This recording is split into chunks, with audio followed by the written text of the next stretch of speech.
Hey guys, Dara Bass here from Dara Bass Photography. Today we're going to talk about something that's probably the least fun thing you're going to do planning your wedding, and that is setting your budget. One of the first things you need to do when you have decided that you're going to get married and you're going to have a wedding is that you really need to set aside and find out how much money that you have to spend. I really advise you to do this first before you spend the first dime on anything, before you book any vendors or book any venues, anything. Before you do anything, you sit down and find out how much money you're planning to spend on your wedding. It will make it easier for you. After the wedding's over with, it'll be a whole lot more pleasant when you've not gone over your budget and you still have money to spend. You still can live. You still can eat after the wedding's over with. I highly suggest you sit down with your parents, your groom, or friend, or whoever's going to help you pay for the wedding, and find out what's the top number, what is the total number of what your budget can be. Don't go in willy-nilly spending here and there thinking it's going to work out. It will not, and you will have so much stress it will not be fun. So go ahead and sit down, get your pencil, paper, or whatever, and decide on how much money you have to spend. Once you've done that, then you need to go and research how much the different vendors cost. You won't be able to get the exact amount unless you have exact figures to give them, such as how many guests you're planning on having and this, that, and the other, but you can get an idea of how much something costs. You need to find out from the venues that you're going to use. You need to go ahead and research the venues and see what the average cost of a wedding would be there. You need to find out what those venues cover. Do they include flowers? Do they include the catering, the cake? Do they include a wedding coordinator? All these things you need to know what is included in your venue when you go to book the venue, so you can compare them. Some venues just give you the building. Some venues provide certain features. So to be able to compare the two together, you really need to know what you're getting for the price. You also want to get an idea of how much flowers cost. Go ahead and call the florist that you're planning on using and to ask them, what is an average cost of weddings? What are some of the high side and what is the low side? She probably cannot give you an exact amount of how much it is, but she can give you an idea. Go ahead and tell these vendors, hey, I am just starting researching this. I am just starting to get fillers out to see what's available to me, what I can afford, and what I even like. And I was just trying to get an idea if you can help me with that. And I would think if that vendor wants to be hired by you, they would give you a good estimate of how much things cost. Some things, like a photographer already knows up front, this is how much I charge for this many hours or whatever. The florists and the caterers and things like that may have to have a little bit more detail to give you a specific cost, but they could probably give you an idea. Like a caterer may say, well, you can get this, this, and this for $30 a head, or whatever, and they can kind of give you an idea. Then you can do the estimate later. You can contact different DJs. They are probably going to be able to give you a specific amount. Certain vendors will be able to give you a pretty good estimate of how much their services will cost. Once you've done your research, then you need to sit down with whoever's helping you plan the wedding, whoever's helping you make these decisions, and decide what's the most important thing. Where do I want to spend the most of my money? Obviously, your venue, your catering, and things like that is probably going to be the biggest chunk of your money, because you're going to be feeding your guests, and you're going to have a place for your wedding and your reception to be. So that is probably going to be one of the big ticket items, and you will need to go ahead and decide right now, how much am I willing to spend? And if you know about how much, how many people you're going to bring, or how much they're going to cost per person to have this wedding, you should be able to get a pretty good idea and set that budget. And I would go ahead and do that first. The biggest ticket item, the thing that you have to have, I'd go ahead and do that first. And then you can kind of see where you can spend or go lacking in other areas. You want to go ahead, go ahead and get a composition book. It's a good idea to get a wedding planner that zips up that you can keep things in, or get one of those five subject composition books that has pockets in it. I highly suggest you go ahead and name each section of that book for your wedding. Put the one section for the venue, or catering, or flowers, or photography, DJs. All these different sections should have a name on it and how much money you're going to spend, or you're allowed to spend for each one of those. And put it at the top of the page, at the top of the section of the composition book.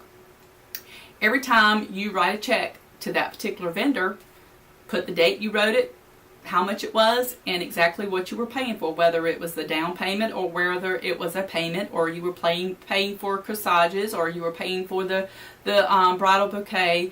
Go ahead and put down everything that you've spent. Have a section of miscellaneous, things that you're going to be spending on, like little signs and that's going to be at the reception, or frames that you're going to put your portrait in, or the gifts that you're going to give your guests when they leave, things like that. You need to record everything down, everything you spend, and have a section on it. If you're going to say, I'm only going to spend $200 on accessories or gifts for my guests, then you need to write it down, and you need to find something that's going to fit within that budget. If you don't, you're going to spend so much money and you won't even know where that money's gone. There's going to be times you're going to splurge, or there's going to be times that you may bend one place to give to the other. But at least if you're seeing what you're doing, you'll see where you can bend and where you can't bend. But keep in mind, another real important reason for having a budget and sticking to it and writing it down. One, if you write it down, you can see it. It's in your face. You know what you've spent and know how much you've got left. You know when you've messed up. And you know how you're going to need to correct it. 2, most of your wedding vendors will demand a payment up front. They will want to be paid before your wedding or on the day of your wedding takes place. So you're going to have that money to pay them, or you're not going to be able to have a wedding. 2, a lot of the vendors, once you sign a contract with them, and I hope you sign contracts with all your vendors. I don't care if it's someone coming to DJ your wedding. You need a contract so you'll know what is expected of the vendor and what they expect from you. And a lot of your contracts, especially if it's a wedding vendor that does weddings often, you're signing that contract saying that you're responsible for that bill. Most of the time it says in there whether your wedding is canceled, whether your date is changed and they're not able to go to the next date, or whatever, you're responsible for the total bill. You need to find out if that's in that contract, which majority of your wedding contracts will say that if I reserve this date within a certain time frame from the wedding, you're responsible for the total bill. So don't think you can say, well, I'm going to spend $4,000 more on this dress and I'll just take it away from my venue bill and I'll just get a cheaper venue. Well, if you book that venue, you've probably booked it and you're going to have to pay full whether you actually go there or not. That's not always the case, but a lot of times it is. So you need to check before you start splurging and pulling from one budget to the other. You need to know what is in your contract. Once you get this budget down, then you know how much you can spend on whatever it is you want. If you know you have allotted yourself $6,000 for a venue that's going to cover catering and this, that, and the other, then you know you need to look for vendors that's all they're going to charge. You don't need to go look for vendors that are going to charge you $10,000 when you walk in the door. You don't even go to see them. You need to go ahead and do your research and you'll know which vendors are going to fit in that frame. Also, when you go to buy your flowers, I only have maybe $2,500 to spend on flowers, and that florist is there. You say, this is all I have to spend. What type of flowers can I get? What can give me the biggest bang for my money? They know what to sell you. They know what works and what don't work, and they can help you work in that budget. And when you get through, you've signed for that check, you've paid it, and you've not paid more, and it feels good that you've done that, checked it off your list, and you don't have to worry about cheating another budget that you've set aside for. It'll also help you when you go buy your dress, which we'll talk about picking out your dress later, but you really want to have a budget for that dress, and you really need to stick to that budget. That's probably the one area that can get a little smudged on the lines. Brides go in there and they try on dresses that are way above their budget, and they think, oh, well, I'll just take from this budget to pay this extra on this dress. And that's really can get you in a lot of trouble. So we'll talk about the dresses at another video, but right now, stick to the budget. Make a budget. Prepare how much you're planning on spending. I don't care if you have $500 for a wedding or if you have $500,000 for a wedding, or $500,000 for a wedding. You need to have a budget, and you need to stick with it. Your parents will appreciate it, or whoever's paying the bill will appreciate it, and you will appreciate it after the wedding's over with, and you don't have a lot of credit card expenses that's been racked up because you were not responsible for your wedding. You know, if you're getting married, you're hopefully an adult, and adult does responsible things. And getting married, it can be stressful in its own way of things, but adding financial expenses that you really didn't think you were going to have, it can really put some burden on the relationship too. And both of you, the groom and the bride, you both need to go in it with your eyes wide open and knowing how much things cost. And don't expect everybody to be excited about handing money over as much as you're excited about having the wedding. You know, people have their bills, and people have things that they have budgeted for their own lives. And so, you know, if your parents only have X amount of money, be happy with what they've given you, but you might have to work a little harder somewhere else to add to it, you know. Not everybody is fortunate to be a princess and daddy pays for everything. If you're that girl, come see me. I'm a photographer. I'd love to book you. But, you know, not everybody's that fortunate. So you really need to set yourself a budget, and you can have a beautiful wedding. You can have a nice wedding, even on a small budget, if you stick to that budget and, you know, are smart with it and spend the money only where you promised yourself you were going to spend it. You can really have some nice, luxurious things at your wedding if you do that.